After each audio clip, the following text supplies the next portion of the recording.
America കണ്ട ഏറ്റവും വലിയ ഒരു ഫ്യൂണറൽ സർവീസായിരുന്നു കഴിഞ്ഞ ദിവസം നടന്ന ചാൾസ് ക്രിക്കിൻ്റെ ഫ്യൂണറൽ സർവീസ്. ഏകദേശം 70,000-ഓളം ആളുകൾ ഗ്ലെൻഡയിലെ ആ സ്റ്റേഡിയത്തിൽ കൂടി വരികയുണ്ടായി. മാത്രമല്ല, ഏകദേശം 100,000-ഓളം വരുന്ന ആളുകൾ ലോകത്തിൻ്റെ വിവിധ സ്ഥലങ്ങളിൽ ഇരുന്നു കൊണ്ട് ആ മെമ്മോറിയൽ സർവീസ് വീക്ഷിക്കുകയുണ്ടായി.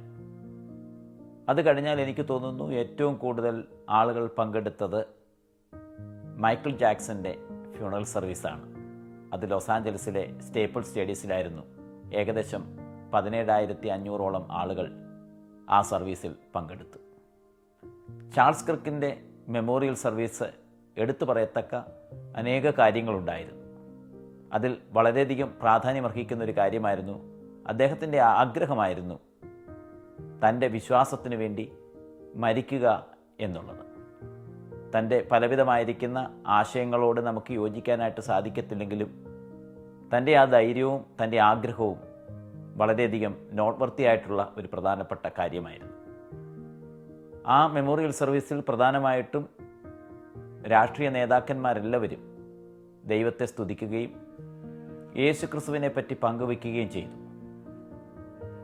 ആ ഓഡിറ്റോറിയത്തിൽ പല സന്ദർഭങ്ങളിലും ഉയർന്ന ശബ്ദം എന്ന് പറയപ്പെടുന്നത് ക്രിസ്തു, വിശ്വാസം, ഫാമിലി എന്നൊക്കെയുള്ള വിഷയങ്ങളായിരുന്നു അവിടെയുള്ള എല്ലാ പ്രിയപ്പെട്ടവരും സംസാരിക്കാനായിട്ട് ഇടയായത്. എല്ലാത്തിലും ഉപരിയായിട്ട് ചാൾസ് ക്രിക്കിൻ്റെ ഭാര്യ വിധവയായ ആ സ്ത്രീ വിതുമ്പിക്കൊണ്ട് കണ്ണുനീരോടുകൂടെ പങ്കുവച്ച വാക്കുകൾ വളരെ ഹൃദയസ്പർശിയായിരുന്നു. അവൾ ഇപ്രകാരം പറയുകയുണ്ടായി: ഞാൻ എൻ്റെ ഭർത്താവിനെ കൊന്ന ആ വ്യക്തിയോട് ഞാൻ ക്ഷമിച്ചിരിക്കുന്നു. ടൈലർ റോബിൻസനോട് താൻ ക്ഷമിച്ചു എന്ന് ആ സർവീസിൽ വളരെ ഹൃദയവേദനയോടുകൂടെ പങ്കുവയ്ക്കുകയുണ്ടായി. കാരണം തൻ്റെ ഭർത്താവ് സേവിച്ച ക്രിസ്തുവും ക്ഷമിക്കുന്ന വ്യക്തിയായിരുന്നു. പ്രിയമുള്ളവരെ, മരണം കൊണ്ട് മനുഷ്യൻ എന്ത് നേടി എന്ന് ആ വലിയ സംഭവം നമ്മെ വ്യക്തമായിട്ട് ഓർപ്പിക്കുകയാണ്.